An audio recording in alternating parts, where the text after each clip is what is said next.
안녕하세요. 선생님들을 아주 오랜만에 뵌 것 같습니다.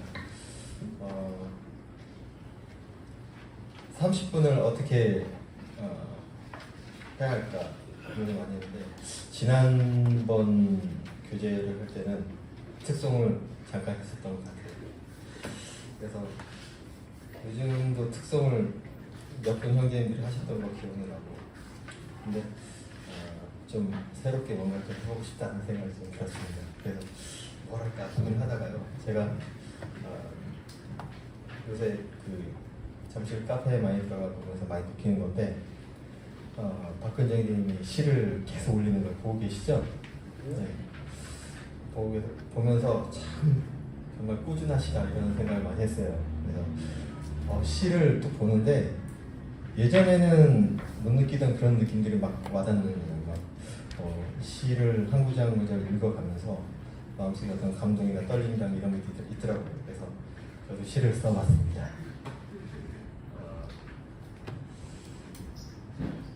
보통 시를 읽을 때 배경음악이 흐르긴 하던데 MR 혹시 없나요? 없으면 제가 스스로 만들겠습니다. 잠시만요.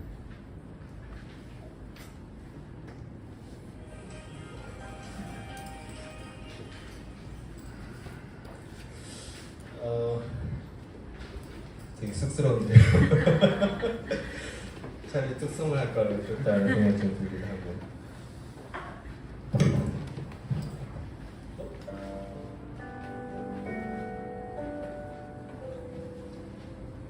내 말 좀 들리시죠? 네.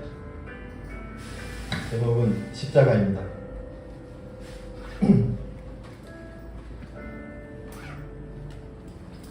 저들을 바라봅니다. 나를 십자가에 못 박으라 소리칩니다. 압니다. 내가 죽어야 이들을 살릴 수 있음을. 압니다. 나 외에 길은 없는 것을. 나를 조롱하고 나를 비우는 저들을 위해 내가 죽어야 하는 것인가요? 아버지여, 만일 할만하시거든 이 잔을 내게서 지나가게 하소서. 그러나 나의 원대로 마옵시고 아버지의 원대로 하소서.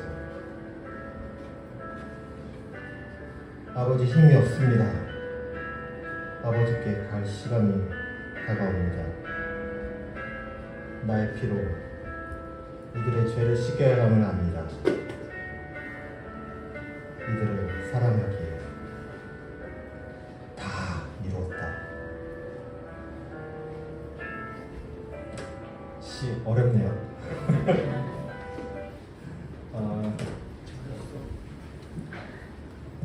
죄송합니다. 이거 제 망가지도 않으세요?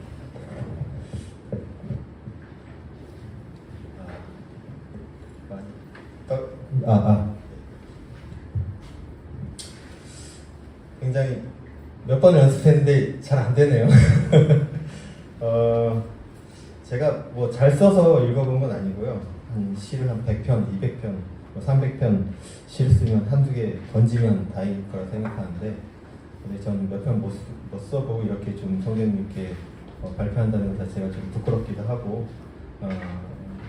그런 생각이 듭니다. 그래서 보통 찬양으로 주님께 영광 돌릴 수도 있고, 또 시로서도 주님께 영광 돌릴 수 있다는 좀 생각이 들어가지고 한번 써봤습니다. 제가 또 생긴 건 이래도 문과 출신이거든요. 그래서 쓰다 보면 느는 게 글이라고 하더라고요. 그래서 좀 써봤습니다. 좀 시라는 장르가 좀 어렵긴 하죠. 여기 성도님들은 평소에 시를 좀 읽어보시나요? 우리가 세상 살면서 시집 한 권 읽어본 적이 좀 저도 까마득한데요. 저 또한 그랬습니다. 근데 우리는 이제 잠실 카페 가면은 박근재 형님께서 매일 시를 올려주시잖아요. 알고 계시죠?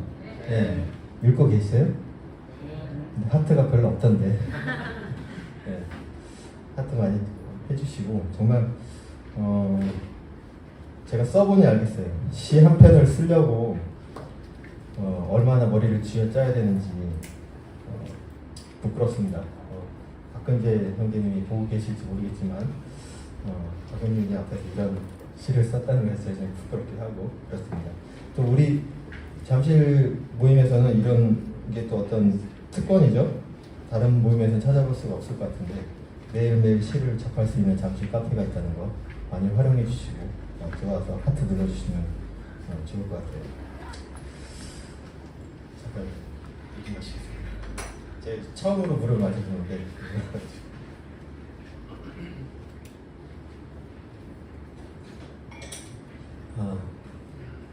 몇 번 올라도 여기는 긴장되고 땀이 나네요.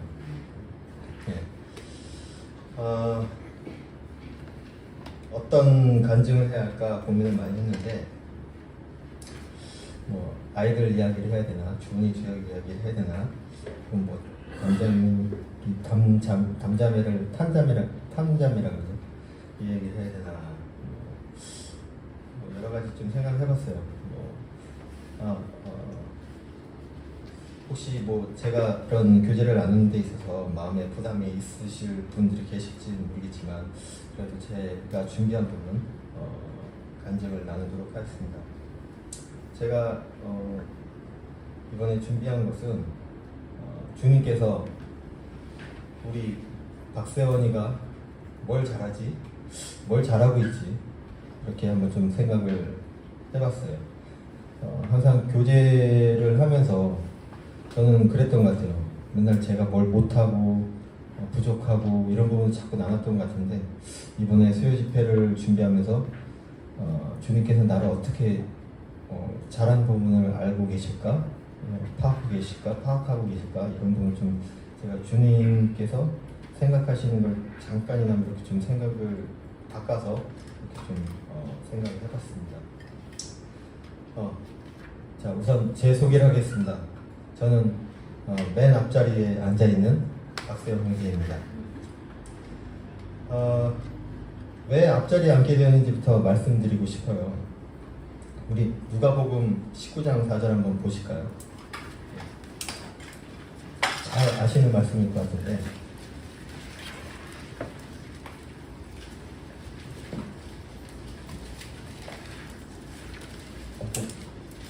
같이 한번 읽어주실까요?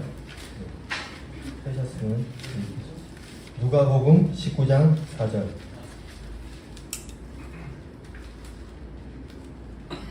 앞으로 시작하겠습니다. 시작. 앞으로 내가 보기 위하여 콩나무에 올라가니 이는 예수께서 그리로 지나가시게 되리라. 예수께서 계속 읽을게요. 예수께서 그곳에 이르사 우러러 보시고 이르시되 zac개오야 속히 내려오라. 내가 오늘 네 집에 입하여 하겠다. 급히 내려와 즐거워하며 영접하리라. 그때 여기까지 읽겠습니다. 다들 너무 잘 아시는 말씀이시고 주일학교 때부터 계속 들어왔던 말씀이신데 주님께서 저기 뒤에서 숨어서 쳐다보고 있는 zac개오를 부르신 게 아닌 거예요. 그분이 누구신지 앞으로 나와 달려와 보는 그런 자를 부르신 거라고 저는 생각했습니다. 오래전에 저는요, 저 뒤에 계신 김기훈 형제님 저 자리가 제 자리였어요. 저 자리가 되게 좋았고요. 김기훈 형제님이 계속 앞으로 가라 해도 말 안 듣고 계속 1cm 앞으로 가 있었고, 또 누구지? 춘자자매님 뒤에 뒷자리, 그 자리가 또 제 자리였고, 그 옆쪽으로 또 옮겼었고, 그러다가 또 한번 또 앞으로 나간다 그러면 기둥 뒤에 숨었었고, 그렇게 저는 자리를 옮겨 다녔어요. 마음 상태가 문제였던 것 같아요. 주님을 보고자 하는 마음, 만나고자 하는 그런 마음, 이런 마음이 부족했었지 않나 싶습니다. 마음 상태를 파악해 보니까 숨어 있었다는 표현이 맞을까요? 그렇게 많은 시간 동안을 숨어서 주님과의 거리를 더욱더 멀리 이렇게 살아왔었던 것 같아요. 저 뒤쪽에 앉아있으면요 좀 집중을 할 수가 없어요. 집중력을 도둑맞게 되고, 그래서 말씀도 듣다가 휴대폰도 보다가 딴 생각도 하다가 졸기도 하다가 그러다 보니까 이제 수요 집회 같은 경우는 막 마음속에 이제 왜 나와야지? 이런 마음이 생기기도 하고, 그래서 또 안 나오기도 했었고, 요즘 큐티라는 에베소서 말씀 있죠. 에베소서에서 그 4장 20절에 27절에 마귀로 틈을 타지 못하게 하라 이렇게 말씀하시잖아요. 그래서 뒤에 앉다 보니까 틈을 타게 만들었었던 것 같아요. 그래서 공격을 당했고 철저하게 패배를 당했던 그런 생활을 했었습니다. 그래서 그 마귀가 틈을 타지 못하게 하기 위해서라도 앞으로 나와야지 않나, 이런 앞으로 나와야 하지 않나 이런 좀 생각을 했었던 것 같고요. 예. 뭐 뒤에 앉으신 모든 성도님들이 그렇다는 건 아니고요. 오해는 말아주시고 지극히 좀 개인적인 간증으로 좀 받아주시기를 부탁드리겠습니다. 그래서 저는 앞으로 가야겠다, 이사 가야겠다 이렇게 생각을 했고, 예, 행동으로 옮겼습니다. 처음 앞자리에 앉았을 때 참 어색하고 뒤통수가 굉장히 간지러워 그랬는데, 제가 뒤통수가 좀 안 이뻐요. 그래가지고 뒤에서 자꾸 내 뒤통수 보고 있지 않나 하면서 막 되게 막 쑥스러우면서도 그 앞자리를 지켰습니다. 우리가 그 영화관에 가면은 명당 자리가 있지 않아요? 예. 예약할 때 그 명당 자리 딱 고르지 않으면 영화 힘들게 보겠네 막 이런 생각 하잖아요. 그 옆에 사이드나 좀 너무 뒤거나 완전히 앞이나 뭐 이런 쪽은 좀 되게 꺼려요. 예. 그래서 그 우리 성도님들이 교회 안에서 명당은 어디일까요? 이렇게 좀 질문을 좀 드려보고 싶은데, 뒤에 앉는 게 되게 몸은 편한 것 같아요. 누가 쳐다보는 사람도 없고 뒤에서 뭔가를 하기도 되게 쉽고 그랬던 것 같은데, 되게 자유스러우면서도 마음은 상당히 불편했었던 것 같습니다. 뒷자리가 저한테 명당은 아니었던 거죠. 지금 앞에 나오니까, 앞에 앉기 시작하니까 좋네요. 앞자리가 되게 좋아요. 주님과 바로 앞에서 대화를 하는 것 같기도 하고, 저한테 바로바로 직접적으로 말씀해 주시는 것 같기도 하고, 그깟 자리가 어디 앉는 게 뭐가 중요하다 그럴 수 있을 수도 있는데요. 저는 저 뒤에서 숨어서 했던 사람이었고, 뒤에서 졸거나 휴대폰 보고 뭐 이랬던 사람이라가지고, 맨 앞으로 나온 것이 저에게는, 제 딴에는 의미가 굉장히 큰 사건이었습니다. 제가 이 사건을 주님과의 거리라고 제목을 정했습니다. 그러면 이 앞자리가 최고의 명당이겠죠? 그죠? 침 튀기는 자리, 특히 우리 침을 많이 튀기시는 그 김준영님 같은 침 툭툭 튀는데 보입니다.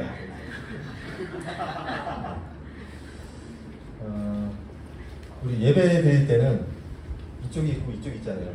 저는 이쪽에 앉고 있는데, 이쪽에는 청년 형제들이 꽉 차요.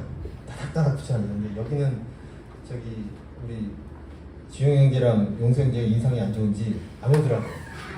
되게 널널해요. 제가 인상이 안 좋다는 게 아니라 저희한테서 알고 그러지 잘 안 와요. 좀 널널하게 앉고 있는데, 오셔도 됩니다. 보기보다 좀 생긴 것만 이러지 다 되게 편한 형제들입니다. 네, 얘기 보면 압니다. 네.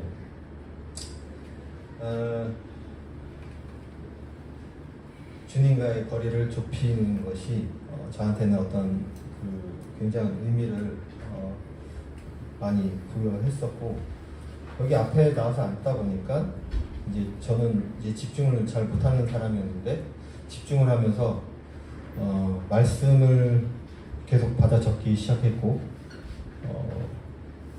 이해력도 좀 떨어졌던 사람인데, 그런 부분들이 저한테 이제 많이 이해가 되고, 또 적은 부분을 또 뒤에 집에 가서 또 한번 읽어보면서 복습해야죠. 복습하고 계시죠? 네.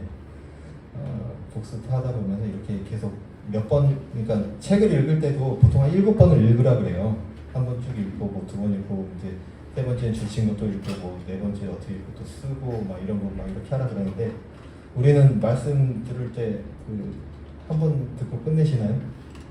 아니시죠? 저희 우리 잠시 모임 카톡방에도 계속 그 대한민국에 수고해주시는 것처럼 이렇게 올려주시잖아요. 한 번 더 보시고 한 번 더 읽으시면 굉장히 쏙쏙 기억이 나고 그렇습니다. 특히 이제 김경래님은 계속 그 레이기 하시면서 복습을 해주시잖아요. 그러면서 지난번에 했던 것도 또 기억나고 또 기억나고 그러면서 되게 굉장히 효과가 좋았던 것 같아요. 아무튼 앞에 나온 효과가 저한테는 굉장히 많은 것 같고 또 집중도 잘 되고 하여튼 여러 가지 좋은 현상이 저한테 이렇게 선수한으로 이루어지는 것 같습니다. 그래서 우리 성대님도 최대한 여기 한정적이지만 나오셔서 이렇게 주님과의 거리를 좁히셨으면 하는 마음에서 제가 잠깐 이렇게 교제를 나눴던 것 같습니다. 그리고 우리 청년 형제 자매님들 SNS 많이 하시죠? 예, 저도 굉장히 많이 합니다. 제가 유통 일을 하고 있어가지고 이것저것 카톡, 컴퓨터나 뭐 이런 휴대폰을 굉장히 많이 들여다보는 그런 일을 하기 때문에 접할 시간이 굉장히 길어요.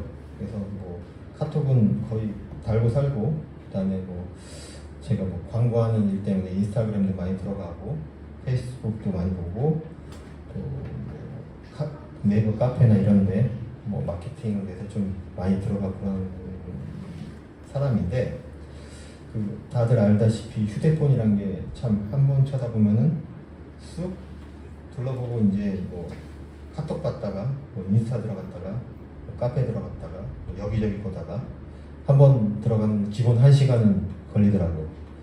저는 최대한 이 핸드폰이라는 거를 좀 멀리 하려고 이렇게 좀 뒤집어 놓거나 좀 무음을 해놓거나 이런 식으로 하는데 오늘도 준비하다가 갑자기 뭔가를 좀 자료를 찾아보다가 딱 인스타그램 한번 들어가면서 이게 막 올리는 재미에 빠져가지고 1시간 스탑 가더라고요.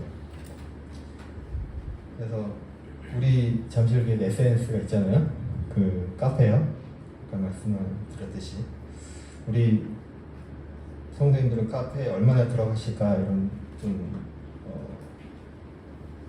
좀 얼마나 들어가실까요? 예. 저는 주님께서 작년, 재작년에도 카페에 거의 안 들어갔었어요. 뭐 전사키 형제님 계속 들어오라 하시고 이제 그 큐티 나는 걸 나누라 하시고 하셨는데 거의 안 들어갔었어요. 그러다가 올해 들어서 이제 그 카페에 이제 들어가기 시작했고 글들을 올리기 시작했고 제가 뭐 글 쓰는 재주는 없는데 이제 그 말씀 올리고 끝에 아멘이라도 하고 이렇게 올리고 이렇게 좀 했습니다. 뭐 처음에는 글을 쓰려고 하니까 이게 내가 맞는 건가? 하면서 막 두렵기도 하고 선생님 보고 얘는 뭐야? 이런 그런 두려움이 있어가지고 올리기도 되게 힘들었어요. 그런데 이제 한 3번, 4번 올리다 보니까 뭐 아무도 아무 말도 안 하시네요. 좀 담대하게 올리고 있습니다. 그래서 주님께서 저를 보시고 세원아 너 잠시 카페 SNS를 잘하고 있구나 이렇게 말씀하시거든요. 그래서 우리 성도님들 잠시 카페에서 자주 만났으면 좋겠습니다. SNS를 잠시 카페로 눈을 돌리시면 재미있는 일이 벌어질 수도 있습니다.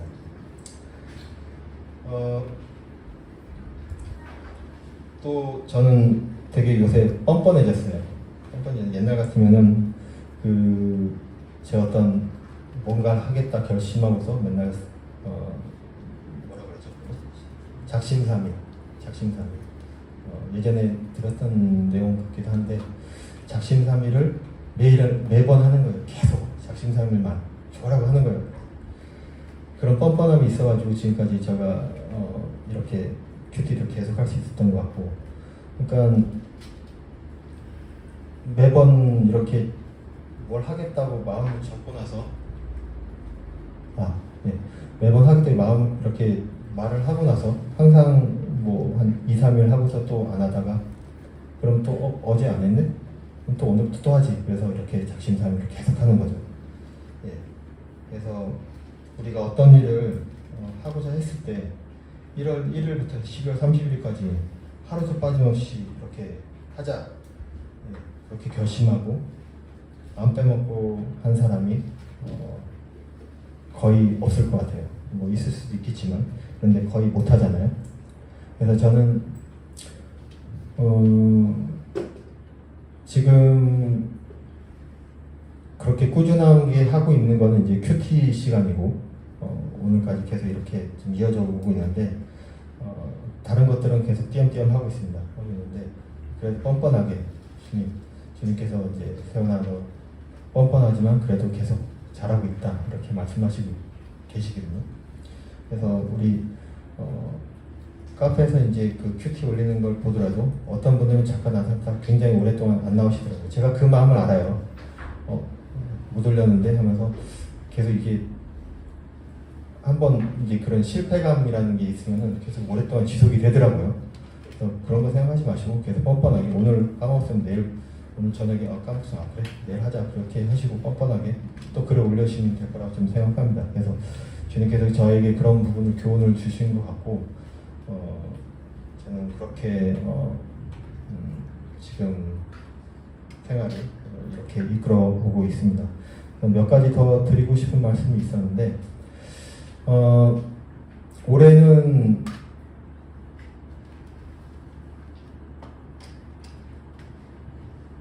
제가 이제 올해 마지막에 그리고 또 제 이제 노년에 이런 어떤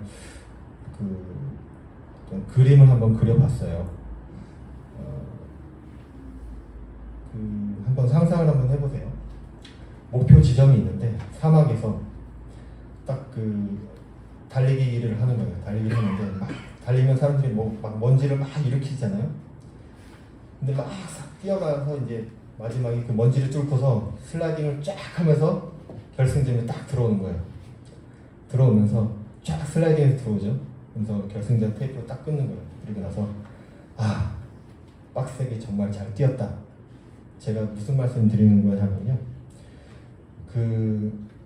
짧게는 올해 마지막에 저는 올해를 정말 주님 일을 위해서 또 주님의 영광을 위해서 올해 한 해 정말 열심히 빡세게 잘 해왔구나 이런 마음을 좀 나중에 돼서 그 결승점 통과하고서 이렇게 혼자 스스로 이렇게 말할 수 있는 그런 사람이 되고 싶다는 생각을 합니다.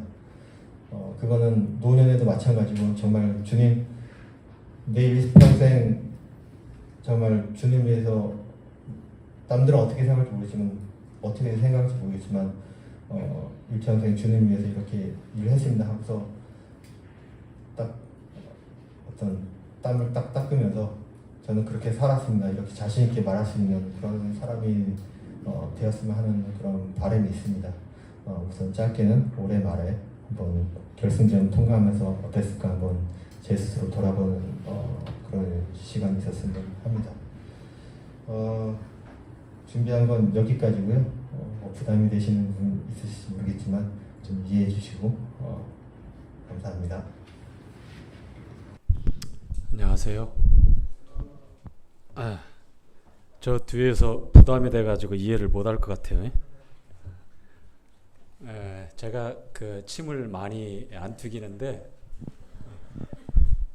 누군가 괴 소문을 퍼뜨린 것 같아요.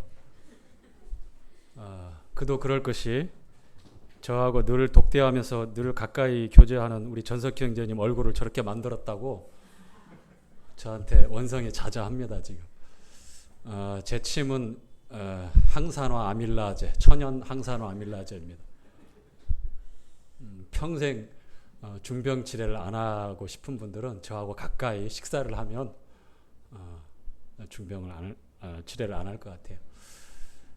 우리 세원이 형제 쭉 학생 때부터 지켜보고 또 중국에서 생활 그리고 결혼하고 한국에서의 생활 제가 잘 알죠. 위태위태하다. 간당간당하다. 그런데 오늘 여러분 간증을 잘 들어서 아시지만 이 주님 앞에서의 뻔뻔함, 정말 필요한 뻔뻔함 같아요. 작심삼일 계속하면 그거는 장기적으로 계속 유지되니까 얼마나 또 지혜로운 영적인 판단인지 모르겠다 참 생각이 들어요. 그리고 이제 보여요. 주님 사랑하고 그리고 영적으로 진보를 나타내려고 선한 소원을 가지고 그렇게 하루하루 성실하게 살아가는 형제의 삶을 보고 확인하고 있습니다. 우리 청년들이 새겨드려야 할 게 있어요. 저 뒷자리가 세원 형제 자리였고 지금은 제 자리인데 사실 오해하지 마시기 바랍니다. 저는 항상 뒷자리를 고수하는 이유는 전체적으로 뒤에서 이것저것 그때그때 순발력 있게 대처해야 될 부분들도 있고 그리고 지금 말씀드리는 대로 우리 청년들 기둥 뒤에서 혹은 사각지대에서 휴대폰 보고 꾸벅꾸벅 졸고 있거나 그런 청년들 가서 이렇게 부드럽게 터치해 주기도 합니다. 절대 저 혼 안 내요. 절대 혼 안 내고 있습니다. 여러분 오해하지 마시기 바랍니다. 우리 세원 형제도 한 번도 혼내본 적이 없어요. 혼냈다가 제가 맞는데 어떻게 혼내요. 그래서 세원 형제가 경험했던 그리고 지금 앞자리를 고수하면서 말씀 앞에 그리고 성도들의 교제를 그리워하고 하나님 앞에 더 가까이 나가려고 하는 이러한 이 작은 변화지만 그러나 이게 큰 결과로 나타난다고 하는 것이 이 간증을 통해서 우리가 목도하게 될 것입니다. 그리고 예배 드릴 때 우리 이쪽은 청년 형제들이 다 가득 차서 보기 좋아요. 그리고 여러분 아시겠지만 지난주에 여기에 있는 저를 비롯해서 모든 사람이 감사에 참여했습니다. 처음이었어요. 꼭 한 명 내지 두 명은 참석을 안 하는 그런 경우가 있었는데 앞으로 여기 앉는 형제들은 감사에 무조건 참여한다. 그런 성스러운 부담을 가지고 앉아주시길 바라고 이제 이쪽입니다. 비록 우리 지영 형제하고 그리고 용수 형제가 얼굴이 험상한 것들에도 마음은 참 부드럽고 섬세한 형제들입니다.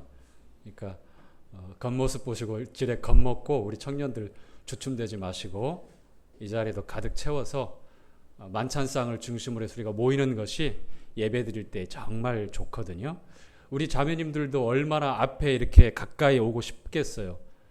그런데 형제님들이 먼저 그 자리를 둘러서는 것이 합당한 모습인 것 같고 뭐 시간이 가고 뭐 세월이 지나도 이런 교제를 통해서 좀 달라져야지라고 하는 그런 마음의 변화가 생겨야 되는데 여전히 그 모습 그대로 변하지 않는다고 하면 참 안타깝죠. 저쪽에 숨는 청년들 지금 분명히 이거 온라인으로 안 보는 청년들이니까 나중에 확인할 기회 있으면 마음에 찔릴지어다. 그리고 그 찔림이 변화로 이어질지어다. 자, 세원 형제 응원하겠습니다. 레위기 12장 말씀 함께 오늘 교제하도록 하겠습니다.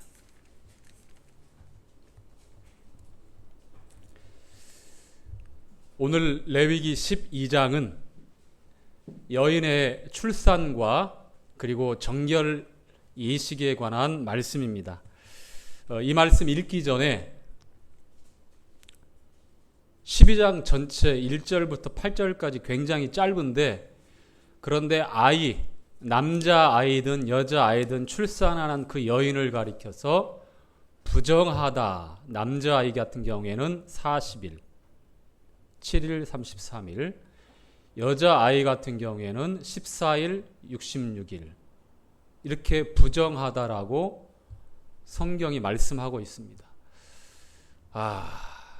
참 하나님께서 우리 자매님들에 대해서 굉장히 섭섭하게 생각하고 계시는지 그건 아닐 텐데 왜 그랬을까? 여러분들도 아마 12장 내용을 접해보면 상당히 아리송한 좀 이해할 수 없는 그런 내용들이 있죠. 그런데 그만한 성경적인 이유가 다 있어요. 자, 절대 남아 선호 사상을 옹호하는 그런 내용도 아니고 우리 여성들은 남성에 비해서 그 가치가 떨어지는 열등한 그러한 상황으로 삶을 시작하는 것도 아니고요. 오히려 하나님께서 정반대로 보호하고, 그리고 우리가 어떻게 정결 예식을 통해서 하나님께서 번제를 통해서, 속죄제를 통해서 우리를 보호하시고 또 새롭게 하시고 그 생명의 시작을 어떻게 말씀하시는지 이제 차분하게 한번 읽어가면서 보겠습니다. 자, 1절부터 한번 읽어갈까요? 여호와께서, 시작. 여호와께서 모세에게 일러 가라사대 이스라엘 자손에게 고하여 이르라.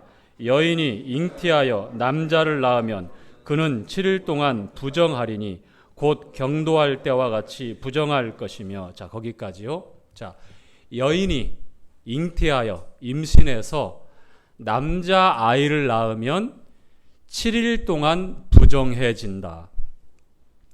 그것으로 끝나는 것이 아니라 3절 볼까요?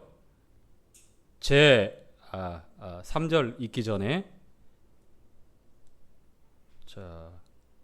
3절부터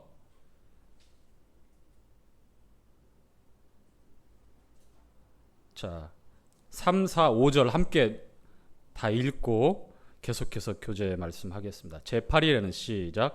제8일에는 그 아이의 양피를 벨 것이요 그 여인은 오히려 33일을 지나야 사녀리 깨끗하리니 정결케 되는 기한이 차기 전에는 성물을 만지지도 말며 성소에 들어가지도 말 것이며 여자를 낳으면 그는 이 77일 동안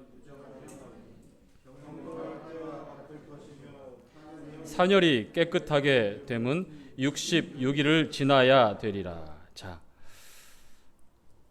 말씀에 나와 있는 그대로죠? 그렇죠? 남자 아이를 낳으면 7일, 33일, 여자 아이를 낳으면 7일을 2번, 14일, 그리고 64일, 이렇게 66일, 이 기간을 다 채워야만 부정해서 그리고 사녀리 깨끗해진다라고 이렇게 말씀을 합니다. 자, 한번 제가 물어볼게요. 자, 과연 레위기 12장의 여인의 이 출생에 대해서 하나님께서 출산을 부정하다라고 이렇게 말씀하시기 위해서 이 말씀이 기록되었을까요? 자, 창세기 1장에 하나님이 천지를 6일 동안 창조하시고 사람까지 다 지으시고 남자와 여자를 만들고, 그리고 남자와 여자를 만들기 전에 다섯째 날, 넷째 날, 다섯째 날, 그렇죠? 다섯째 날, 여섯째 날 공중의 새, 물의 짐승, 수중 생물들, 그리고 여섯째 날에 짐승들, 그리고 사람들에게 생육하고 번성하라고 이렇게 말씀했습니다. 생명이 생명을 낳고 번성하고 이렇게 풍요롭게 사는 것을 하나님은 계획하셨고, 그러한 삶을 하나님은 그렇게 축복하셨는데 웬걸이요?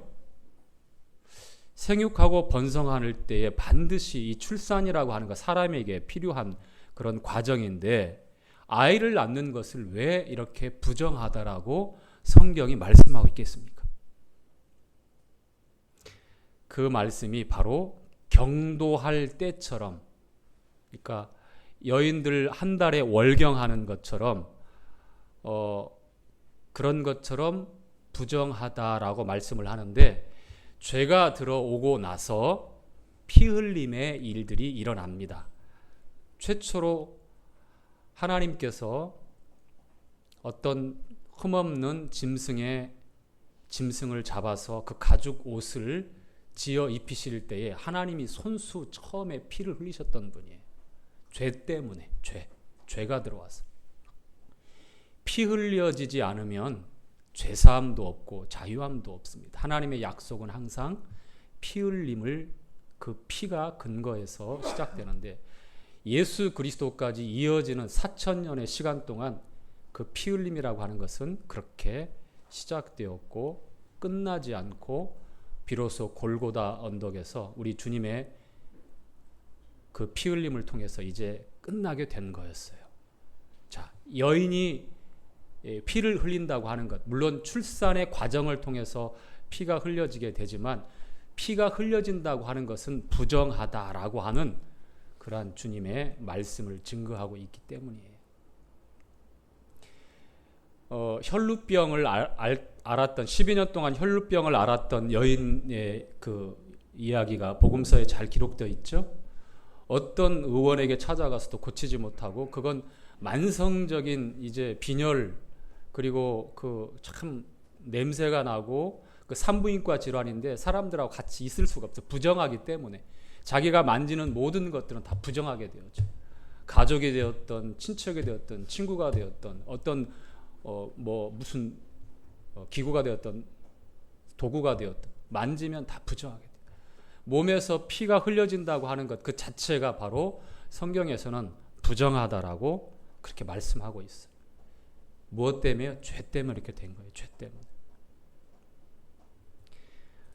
자, 그래서 아이를 낳는 것, 출산 그 자체는 하나님이 축복하신 아주 신성한 일들이지만 그러나 그 과정에 경도할 때처럼 여성들의 생리하는 그 월에 한 번씩 생리하는 것 때처럼 부정하다라고 말합니다. 그래서 성경에 보면 가까이 하지 부부라도 가까이 하지 말 것을 그렇게 율법에서는 말씀을 하고 있어요. 부정하기 때문에.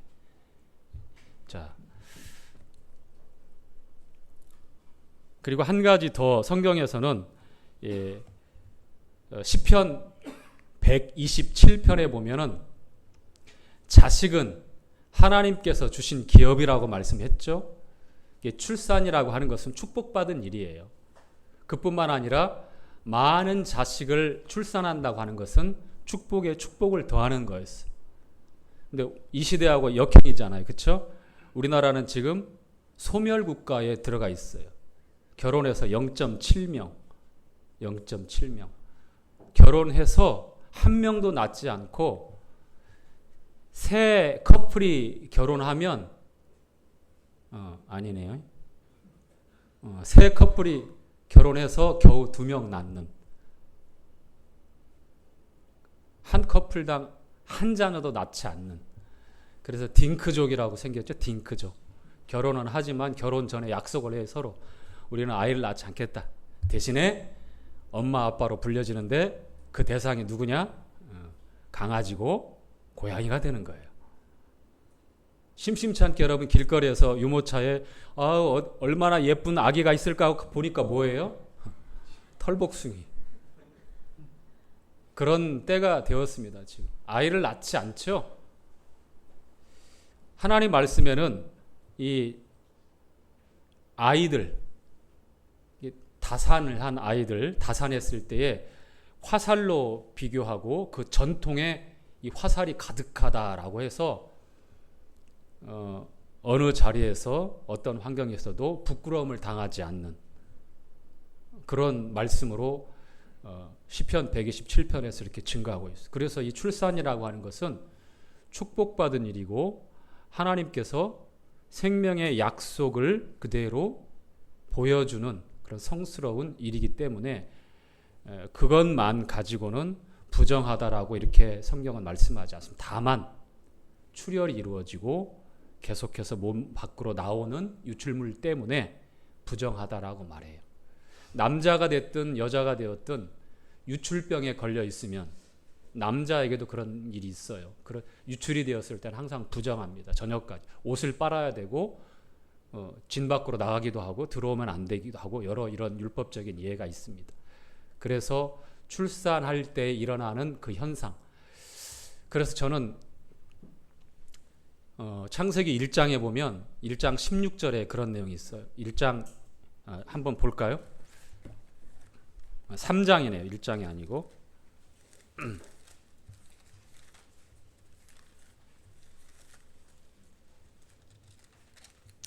창세기 3장 16절에 보면 이제 범죄한 사람들에게 특히 여자에게 이제 어떠한 형벌이 더 주어지는지 자 16절 한번 볼까요? 시작.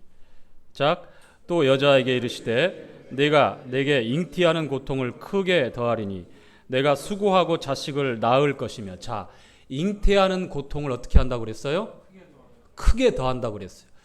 범죄하지 않았다면, 죄가 들어오지 않았다면 잉태하고 출산을 합니다. 그러나 고통스럽게, 사람이 가장 느낄 그 가장 고통스러운 통증 중에 하나라고 하는데, 출산할 때. 근데 요즘은 그 무통분만을 많이 하잖아요. 허리에다가, 척추에다가 신경 그 통증을 못 느끼게.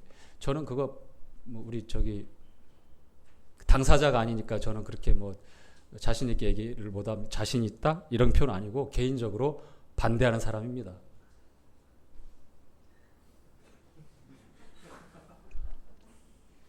그럼 네가 나봐라.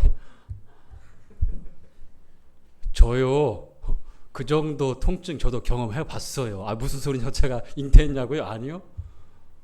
신장 결석이요, 2번이나 응급실에 실려갔잖아요. 그 말도 못해요. 제가 알아요. 자매님들 그거 알아요. 사실 저도 진통제 맞긴 맞았어요. 들어가서 너무 아프니까 링게루에다가 진통제를 처음에 그렇게 해서 수액을 맞다가 통증이 잦아들지 않으니까 더 센 마약 성분이 들어가 있는 그 진통제를 넣더라고요.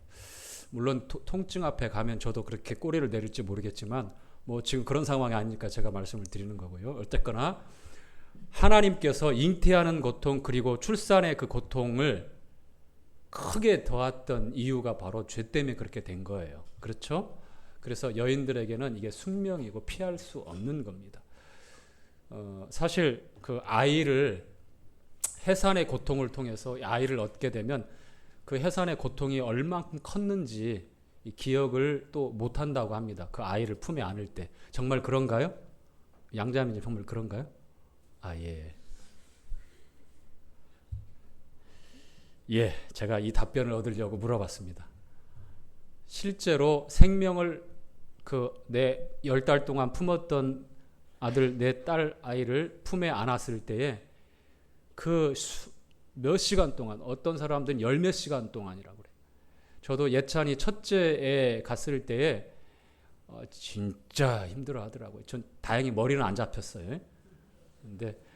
근데 그 심장 소리 있잖아요. 그 아이 태동, 그게 이제 제 머리에 그거 이제 끝났는데도 막 가만히 대기실에 있는데 소리가 막 들려요. 쿵쿵쿵쿵 머릿속에서. 심박수가 120 몇 가지를 110 몇 가지 계속 올라가야 되는데 60 밑으로 막 떨어졌어요. 50 가까이. 그래가지고 다 뒤집어서 차병원에서 막 난리가 났어요. 빨리 여기다 사인하시래. 왜요? 지금 세브란스로 가야 되는데 앰뷸런스 불렀다고. 아이 잘못하면 큰일 날 수 있다고. 그제서야 사인하라는 거예요. 그러다가 코에다가 이렇게 그 산소를 대고서 이제 다시 심박도가 올라가면서 그 소리가 그렇게 중요하다는 걸 알았어요. 거기다가 대고서. 그래서 120, 110, 120까지 가니까 이제 안정이 된 거예요. 그 소리를 몇 시간 동안 들으니까 그게 중요하잖아요. 확인하니까. 그 소리 또 크게 해놨거든요. 몇 시간 아이가 이제 태어났어요. 저도 이제 힘드니까 이제 대기실에서 누워 있는데 소리가 계속 들려요. 떠나지. 툭툭툭툭툭툭툭. 뭐 그랬던 경험이 있다고 이렇게 썰을 풀어봅니다만 그만큼 출산은 힘들더라. 힘들고 참 고된 일이더라. 자, 그래서 여인에게 더해진 이 잉태의 고통, 죄 때문에 그렇게 되었지만 그러나 생명을 얻는 그 기쁨을 또 통해서 이 모든 고통을 또 잊게 하십니다. 사도 바울도 교회를 위해서 이 해산의 고통을 그가 겪었던 그러한 고통을 그렇게 표현을 했습니다. 사도 바울도 솔로잖아요. 모쏠이잖아요. 그렇죠? 평생의 복음을 위해서 스스로 선택한 솔로, 그렇게 독신의 삶을 살았는데 비추어서 얼만큼 여인들이 출산할 때 그 고통이 대단한지, 해산의 고통, 교회를 위해서, 성도들의 영적인 유익을 위해서, 몸된 교회의 건강을 위해서 그가 감내해야 됐던 그런 영적인, 육적인, 심리적인 모든 고통들을 통틀어서 이렇게 표현할 때 해산의 고통이다 이렇게 표현을 했어요. 그래서 이 자리를 빌어서 우리 자매님들에게, 출산을 하신 우리 자매님들에게 경의를 표합니다. 자, 레위기 12장으로 다시 돌아가도록 하겠습니다.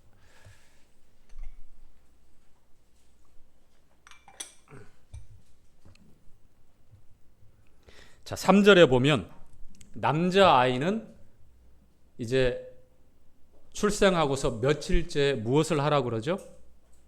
할례. 자, 이 할례는 이스라엘 백성들에게 내가 하나님의 선민입니다, 하나님과 약속으로 맺어져 있는 언약 백성입니다 라고 하는 아주 분명한 표시예요. 왜 또 8일이겠는가? 여러분, 우리가 숫자에 대해서 우리가 잠깐 교제했죠. 1부터 7일까지는 완전수 7이라고 하니 끝나면 8이 새 생명의 수라고 얘기했죠. 주님의 이름을 이렇게 숫자를 대입해서 환산하면 888이 나온다고 그렇게 합니다. 그리고 주님이 안식 후 첫날, 그러니까 안식일이 다하여가고 새롭게 시작되는 새 날에 부활하신 것처럼 난지 8일 만에라고 하는 것은 하나님의 약속을 나타내는 건데, 의학적으로도 가장 면역력이 좋고, 그리고 방금 태어난 신생아는 출혈을 할 때에 지혈이 잘 안 된다고 그래요. 그런데 8일째 되는 날, 신생아들은 면역력 하나는 아주 굉장히 좋다고 그래요. 그래서 웬만한 세균과 바이러스에 감염되더라 할지라도 신생아 때 갓 태어나가지고 그렇다고 그래서 일부러 이렇게 외부에 노출시키는 거 아니잖아요. 더 보호하잖아요. 이게 하나님의 보호장치, 연약하지만 면역력은 굉장히 강하게.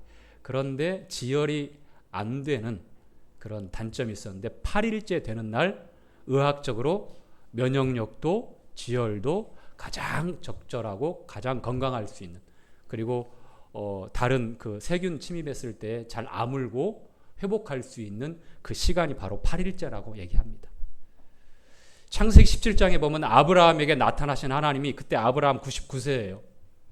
이미 이스마엘은 태어나 있어요. 10대 중반에 들어가는 그러한 청소년으로 이제 자라고 있습니다. 99세. 여전히 약속의 자손은 오지 않았어요. 근데 99세에 오셔서 이 할례를 행하라. 종이라도 돈 주고 산 너희 집에 있는 모든 남자는 할례를 행하라 라고 합니다. 그 할례의 표시가 뭐냐? 너와 너의 후손과 나와 맺은 언약을 증표하는 표시다. 그게 바로 언약 백성입니다 라고 하는 외적인 그런 분명한 표시로 그 남자의 표피에 그렇게 증거를 남겼어요. 근데 오늘날 여전히 이 할례 예식 때문에 가불론박을 하죠. 초대교회 때도 보면 사도행전 15장에 그 좋은 예가 나오는데, 갈라디아 교회도 그랬고요. 그리고 안디옥 교회까지 온 유대에서 그 파송받지 않은 어떤 그 유대인 그리스도인들이 찾아와서 너희들 예수님 믿냐? 아, 그래. 이것 가지고 부족하다. 유대 그리스도인 성도들이 자기들이 생각할 때에는 1500년 동안 조상 대대로 지켜온 율법, 그리고 2000년 전에 자신들의 선조인 아브라함이 하나님께 직접 받은 언약 백성이다, 약속의 백성이다라고 하는 분명한 표시인 그 할례 예식을 구원받았지만 여전히 실행해야 된다, 이것은 반드시 필요하다라는 그런 주장을 하는 거예요. 그래서 교회 안에 혼란스러워져 계속해서 그것이 잘못된 파급이 되어지니까 결국 예루살렘 교회에서 사도들과 지역교회 장로들이 모여서 어떻게 했습니까? 결론을 내렸죠. 더 이상 우리도 메고, 우리 조상들이 메고, 우리도 메고 지키지 못했던 그 율법을 더 이상 이방인 형제들에게 메우지 말자. 이 할례를 행한다고 하면 모든 율법을 다 지켜야 된다라고 하는 의무가 있는데, 지키지도 못하고 지키지도 못할 그럴 것을 왜 꼭 할례만 고집해서 그렇게 율법 안으로 끌고 가느냐라는 그런 핀잔을 또 이제 듣게 되죠. 성경적인 분별을 통해서 분명하게 굽을 갈랐어요. 아니다. 로마서에서 사도 바울이 그러잖아요. 할례 받고서 율법 안 지키면 너는 무율법자야. 그러나 할례를 받지 않았지만 하나님 말씀대로 온전히 순종하고 있다면 그 사람은 할례 받은 거나 마찬가지다. 육체의 이면적인 겉으로 받는 할례가 진짜 중요한 게 아니라 우리 마음의 할례, 성령으로 우리의 옛 육신이 제거당하는, 잘라내어져 버리는 그런 마음의 할례가 정말 중요한 것이다라고 이렇게 말씀을 하고 있어요. 여러분 어떻습니까? 우리는 때로 하나님 말씀에 대해서 어떤 그 반듯한 규칙, 규범 거기에다가 우리의 표준을 삼고 마치 그렇게 하지 못하면 뭔가 문제가 있는 것처럼 그렇게 얘기하는 경우가 있어요.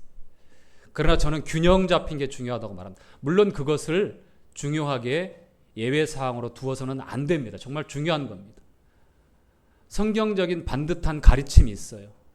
그러나 그 가르침을 실행할 때에는 그 안에 있는 내용, 그 의미를 온전히 우리가 올바로 분별하고 그리고 그것을 실행하고 그렇게 겉으로 드러나고 보이는 그러한 모습도 갖추는 게 필요합니다. 그런데 그 의미와 내용은 상실한 채 이렇게 해야 돼. 그냥 따라와. 그렇게 해서는 곤란하지 않겠습니까? 그렇죠? 모든 부분에 균형 잡힌 게 필요해요. 어떤 사람이 이런 얘기를 하더라고요. 성도님들 가운데도 말씀을 모르지만 하나님 말씀대로 사는 게 중요하지 말씀을 알면서 말씀대로 살지 않는 것이 더 문제다라고 얘기합니다. 말씀을 모르고 어떻게 말씀대로 살 수 있어요? 이거는 어불성설이에요. 말씀 모르면 말씀대로 살 수 없어요. 그것은 세상 사람들이 말하는 도덕적인 것, 윤리적일 수 있고 인격적일 수 있지만 하나님 말씀대로 사는 건 아니잖아요. 그렇죠? 그래서 그렇게 표현할 때에 그러니까 알면서 행하지 않으면 그게 무슨 소용이 있느냐. 그것을 좀 강조하기 위해서 그렇게 표현하는 것 같은데 그럴 때 말에 실수가 있잖아요. 그래서 균형 잡힌 것. 하나님 말씀을 알고 그 말씀을 따라서 순종하는 것. 그런데 말씀을 알매도 불구하고 순종하지 않는 것이 이제 두 아들의 비유가 나오잖아요. 가겠습니다. 안 가고. 가기 싫어요. 가고. 이스라엘과 이방인 혹은 그 당시 종교 지도자들과 혹은 그 손가락질 받았던 그런 하류 인생들 그렇게 두 가지로 분별해서 우리가 성경 말씀을 교제합니다만 교회에도 똑같은 것 같아요. 할례 예식 중요하지 않다. 유대 성도들이 그렇게 얘기한 이면에는 이러한 내용을 올바로 하나님의 언약과 약속에 대한 그리고 예수 그리스도를 통해서 그 약속을 하나님께서 어떻게 완성하시고 그리고 어떻게 예수 그리스도를 통해서만 이제 하나님께서 받으시는지를 알지만 그 내용을 온전히 신뢰하지 못하고 있는 그래도라고 하는 잘못된 그런 생각들이 있었기 때문입니다. 자, 6절부터 한번 볼까요? 자, 자녀간 시작. 자녀간 정결케 되는 기한이 차거든 그 여인은 번제를 위하여 1년 된 어린 양을 취하고 속죄제를 위하여 집비둘기 새끼나 산비둘기를 취하여 회막문 제사장에게로 가져갈 것이요 제사장은 그것을 여호와 앞에 여인을 위하여 속죄할지니 그리하면 사녀리 깨끗하리라. 이는 자녀간 생산한 여인에게 대한 규례니라. 그 여인의 힘이 어린 양에 미치지 못하거든 산비둘기 둘이나 집비둘기 새끼 둘을 가져다가 하나는 번제물로 하나는 속죄제물로 삼을 것이요 제사장은 그를 위하여 속죄할지니 그가 정결하리라. 자, 우리가 6절부터 읽었던 내용대로 이제 기간이 찹니다. 남자아이는 7일, 33일, 여자아이는 14일, 66일, 40일 각각 40일, 80일을 채우고 나면 이제 번제물을 준비하고 속죄제물을 준비해서 회막에 가서 제사장에게 보이고 이제 번제를 드리고 속죄제를 드려서 그 사녀를 정결케 하는, 산 후에 부정하게 되어진 그 여인이 정결하게 되어지는 그런 예식을 통해서 회복되어지고 이제 누구나 접촉할 수 있고 그렇게 되는 거죠. 사실 우리나라에도 아이 태어난 집에 어떻게 해요? 금줄이라고 하는 것, 새끼를 꼬아서 출입하는 대문에 이렇게 걸잖아요. 사나이 아이가 태어나면 뭐 고추, 뭐 여자 아이가 태어나면 뭐 종이나 뭐 다른 거 이렇게 해서 거는데 아마 청년들은 그거 한 번도 못 봤을 거예요. 그렇죠? 저는 봤어요. 진짜 그래요. 이게 외부인들 여기 출산했으니 함부로 출입하지 마십시오라는 표시예요. 그만큼 보호하는 거잖아요.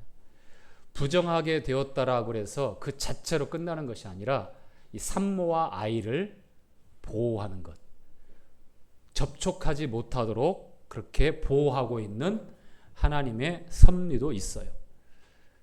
그 가족들이나 공동체, 뭐 가족들은 보겠지만 그 공동체에서 이 아이가 태어났다고 했을 때에 얼마나 반갑고 즐겁겠습니까? 그런데 그 기간 동안 참고 기다리는 거예요. 자, 누가복음 2장에 보니까 우리 주님이 어떻게 해요? 자, 8일 만에 할례를 받아요. 우리 주님이 아들로 오셨거든요. 그런데 기독교 이단 가운데 어머니 하나님이 있는 그런 기독교 이단이 있죠. 안상홍 하나님의 교회. 보혜사 성령이 안상홍입니다. 85년도에 사망했는데, 그리고 지목한 성령과 신부가 이르되 그 신부가 바로 장길자라고 하는 이제 뭐 80이 넘은 할머니인데, 그분 사망하면 또 어떤 얘기를 할지 모르겠어. 하나님을 아버지라고 부르는데 굉장히 자존심이 상한가 봐요. 여권운동을 얘기하는 사람들. 그리고 뉴에이지 성경은 이렇게 개혁을 해요. 개악을 합니다. 하나님 아버지 마음에 안 들어. 남성만 이렇게 두드러지는 그런 표현들을 약화시켜요. 그래야 됩니까? 예수님 아들로 오셨어요. 8일 만에 할례 받으셨어요. 여러분, 여자이기 때문에 불이익을 받고 지금처럼 80일 동안 이건 무슨 2배나 이건 저기 천덕꾸러기 대접받는가. 여자 낳은 것도 서러운데. 고대 때는요, 남아 선호 사랑이 굉장히 강했잖아요. 그렇죠? 여인들은 숫자에 포함도 안 시켰잖아요. 20세 이상의 장정들, 싸움에 나갈 장정들만 계수해서 이집트에서 나올 때 60만 명 계수되잖아요. 12지파, 레위지파 빼고서. 그렇게 되잖아요.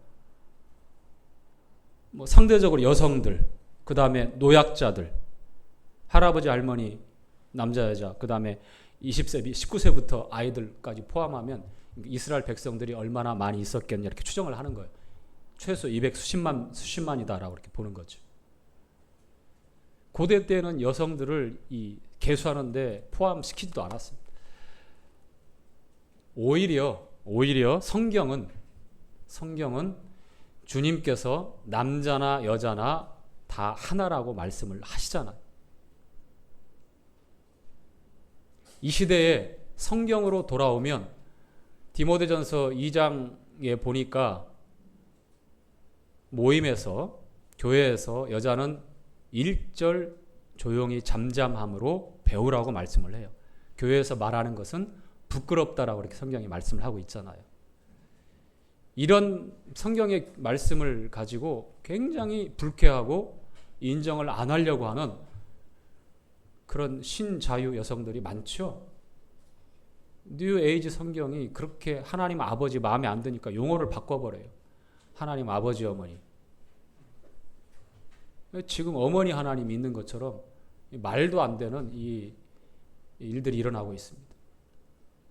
왜 하나님은 이 남성 명사로 아버지, 예수님을 뭐 중성이나 자웅동체나 뭐 그렇게 보내신 분이 아니잖아요. 아들로 보내셨어요. 아담을 여러분 창조했을 때 하나님이 자웅동체로 창조했을까요? 중성으로 그것으로 창조했을까요? 아니에요. 남자로 창조했어요. 남자로.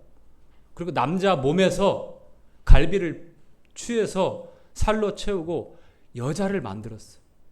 여자를 만들 때는 아담 만들 때보다 훨씬 더 아마 심혈을 기울였던 것 같아요. 그럴 수밖에 없어요. 여자 되게 복잡해요. 생각도 복잡하고 마음도 복잡하고 다 복잡해. 여자가 그만큼 섬세하고 존귀한 존재예요. 그리고 항상 생명의 유업을 이을 자나라고 하면서 같이 성경은 증거하고 있거든요. 그리고 남자로 이렇게 말씀하고 남자를 계수하고 그럴 때는 항상 그 안에 여성을 다 포함하고 있는 거예요. 형제들아, 하늘의 거룩한 부르심을 입은 형제들아, 그렇게 부를 때는 형제님들, 남성들만 부르기 때문에 그렇게 하신 게 아니에요. 그 안에 여성들, 자매님들 모두 다 포함된 거예요. 대표성이란 말이에요. 대표성. 한 가지 참고해서 더 말씀을 드리면 천사들도 중성이나 뭐 성 구별이 안 되는 존재가 아니에요. 천사들 육화하면 다 남자로 육화해요. 자웅동체나 여성으로 육화하지 않습니다. 그런 존재들이 아니에요. 하나님은 피조되어진 이 천사들 영적인 세계에서도 그 안에 다 포함한 건데 그것이 인정하기 싫다고 계약을 하거나 다른 얘기를 하면 곤란하겠죠. 그렇죠? 그렇죠? 정결케 하는 예식에서 왜 이런 이야기를 하는가? 오히려 하나님은 이 여성 더 보호하고 더 섬세하게 다루시고 있다라고 하는 게 성경의 일관성 있는 가르침. 자, 우리 주님이 누가복음 2장에 보니까 40일이 된 다음에 주님의 부모님이 성전에 이제 뭘 가지고 오셨어요? 이 번제와 이 속죄제를 드리기 위해서 뭘 가지고 오셨죠?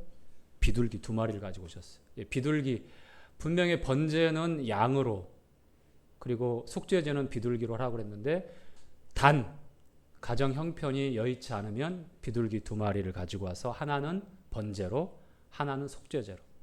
다시 말씀을 드리면 요셉과 마리아의 가정 형편, 주님이 나고 자라신 그 가정은 가난한 그런 어려운 가정이었다고 하는 것. 번제는 여러분 전적인 헌신이죠. 그렇죠? 그리고 속죄제는 뭡니까? 말 그대로 죄를 속하는 겁니다. 이 여인뿐만 아니라 사람은 본질적으로 나면서부터 죄인으로 와요. 이제 죄를 지어보지도 못하고 울고 이제 배고프면 짜증내고 울음을 터뜨리는 그러한 이 난지 얼마 안 된 신생아를 할지라도 하나님 앞에서는 반드시 속죄가 필요한 그러한 존재라고 하는 사실들을 우리가 잊으면 안 됩니다. 이게 바로 죄가 세상에 들어오고 흙에 속한 아담의 후손들이 가지고 있는 누구도 피할 수 없는, 그래서 주님이 정말 우리의 구원자가 되시고 주님을 통해서만 우리가 안전할 수 있고 쉴 수 있다는 그런 메시지도 담겨져 있다고 봅니다. 번제, 하나님께 온전히 헌신하고 그리고 속죄제, 그리고 하나님 앞에 거룩한 그런 회복을 통해서 주님과의 교제가 이제 회복되어지고 또 계속되어지는 말씀이 여인의 출산과 정결 예식을 통해서 오늘 교제되어진 말씀입니다. 마치도록 하겠습니다.